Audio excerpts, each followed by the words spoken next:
मेरी वीडियो को लाइक कर लीजिए। एक बार की बात है, तुलसीपुर गांव में एक भयानक भूत का साया था। वह गांव की औरत का मांस खाता था। गांव का मोहित कहता है, माँ, तुम जल्दी से खिद्दाकी बंद कर दो, वरना ये भूत आकर तुम्हें ना मार दे। हाँ बेटा, तुम सही कह रहे हो।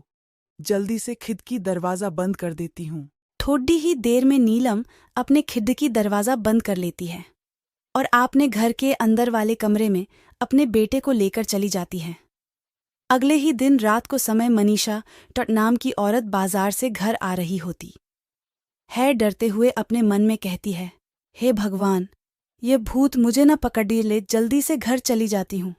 मनीषा के इतना कहते ही वह भूत उसके सामने आ जाता है। मनीषा कहती हैं, भूत मुझे मत मार, मैंने तेरे क्या बिगड़ा है।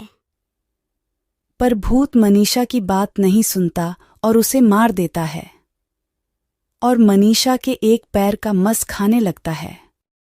सुबह होते ही सभी गांव के लोग मनीषा को मरा हुआ देखते हैं। तभी वहां महेश कहता है, यह जरूर उस भयानक भूत का काम है जो हमारे गांव की औरतों को मार रहा है। मनीषा को उसी ने मारा होगा। तभी मोनू कहता है, इस भयानक भूत का कुछ करना होगा, नहीं तो ये हमारे गांव की सारी औरतों को मार देगा। अब तक हमारे गांव में 12 औरतों को मार दिया है। तभी मनोहर कहता है, तुम सब ठीक कहा रहे हो, इसका कुछ उपाय निकलना होगा। मैं अभी गांव के साधु के पास जाता हूँ, अब तो वही हमें इस बला से बचा सकते हैं। मनोहर वहां से साधु के पास जाता है। साधु मनोहर को देख कहता है, कैसे हो मनोहर, आज बड़े समय बाद दिखे। मनोहर दुखी होकर कहता है, कुछ मत पूछो साधु बाबा, हमारे गांव में इतनी बड़ी मुसीबत आ गई है। यही वजह है कि मैं यहां आया हूं। बाबा, गांव में भयानक भूत आ गया है। वह भूत गांव की औरतों को मार रहा है। उसने अब तक गांव में 12 औरतों को मार दिया है। कल रात उसने मनीषा को भी मार दिया। यह सब सुनकर साधु मनोहर गांव आते भूत औरत की तलाश में था। साधु कहता, तुम गांव की औरतों को क्यों मार रहे हो? उन्हें मत मारो। गांव की औरतों ने तुम्हारा क्या बिगाड़ा है? तुम यहां से चले जाओ, वरना मुझे तुम्हें मारना होगा। मैं गांव की औरतों को मार दूंगा। मैं तुम सबको नहीं छोड़ूंगा। गांव की एक औरत ने मुझे धोखा दिया है, मैं अपना बदला जरूर लूंगा। इतना कहते ही भूत मनोहर को मार देता है। मनोहर मर जाता है। साधु यह सब देखकर सोचता और कहता, अब इसे मारना होगा। साधु हनुमान चालीसा का पाठ करना शुरू कर देता है। हनुमान चालीसा सुनते ही भूत गायब हो जाता। गांव भूत से बच जाता है।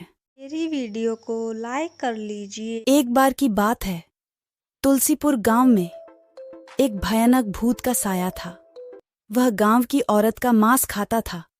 गांव का मोहित कहता है, माँ, तुम जल्दी से खिद्दाकी बंद कर दो, वरना ये भूत आकर तुम्हें ना मार दे। हाँ बेटा, तुम सही कह रहे हो। जल्दी से खिड़की दरवाजा बंद कर देती हूँ।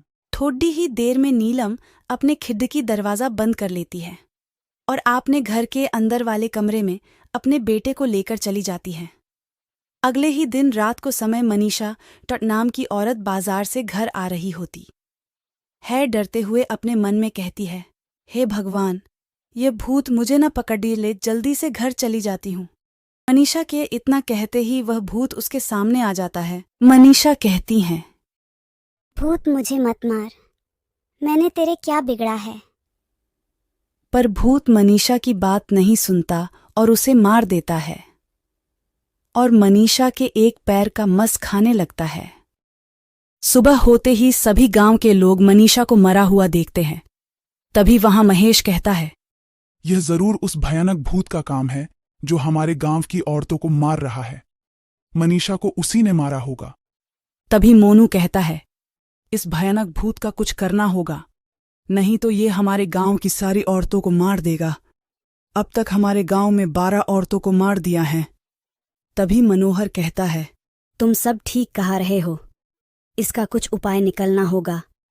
मैं अभी गांव के साधु के पास जाता हूँ, अब तो वही हमें इस बला से बचा सकते हैं। मनोहर वहां से साधु के पास जाता है। साधु मनोहर को देख कहता है, कैसे हो मनोहर, आज बड़े समय बाद दिखे। मनोहर दुखी होकर कहता है, कुछ मत पूछो साधु बाबा, हमारे गांव में इतनी बड़ी मुसीबत आ गई है। यही वजह है कि मैं यहां आया हूं। बाबा, गांव में भयानक भूत आ गया है। वह भूत गांव की औरतों को मार रहा है। उसने अब तक गांव में 12 औरतों को मार दिया है। कल रात उसने मनीषा को भी मार दिया। यह सब सुनकर साधु मनोहर गांव आते भूत औरत की तलाश में था। साधु कहता, तुम गांव की औरतों को क्यों मार रहे हो? उन्हें मत मारो। गांव की औरतों ने तुम्हारा क्या बिगाड़ा है?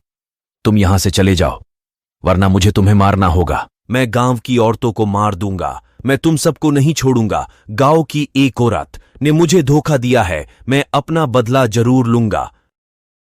इतना कहते ही भूत मनोहर को मार देता है। मनोहर मर जाता है। साधु यह सब देखकर सोचता और कहता, अब इसे मारना होगा। साधु हनुमान चालीसा का पाठ करना शुरू कर देता है। हनुमान चालीसा सुनते ही भूत गायब हो जाता। गांव भूत से बच जाता है।